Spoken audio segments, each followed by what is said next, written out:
Nel XVI secolo a Rovigo il Tribunale dell'Inquisizione fu particolarmente attivo, anche se le condanne a morte furono poche.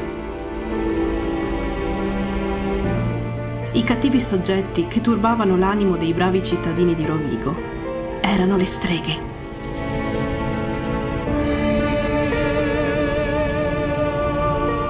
Il luogo da loro prediletto per effettuare i sortilegi propiziatori era attorno alla chiesa, rinomata per i miracoli, della Vergine del Soccorso.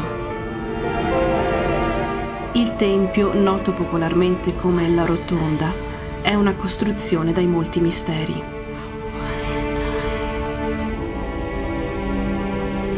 Come traspare dalle carte processuali, tutti sapevano cosa avveniva lì attorno, essendo molti coloro che si rivolgevano alle povere donne che praticavano la stregoneria. I processi avevano tutti a che fare con rivalità amorose.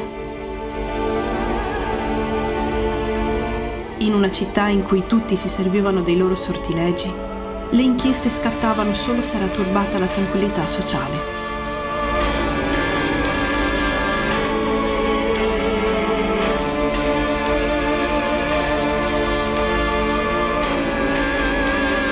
Quanto alle confessioni delle streghe, forse suggestionate dalla convinzione di detenere veramente certi poteri, sembravano quasi un manifesto della loro capacità a uso di futuri clienti.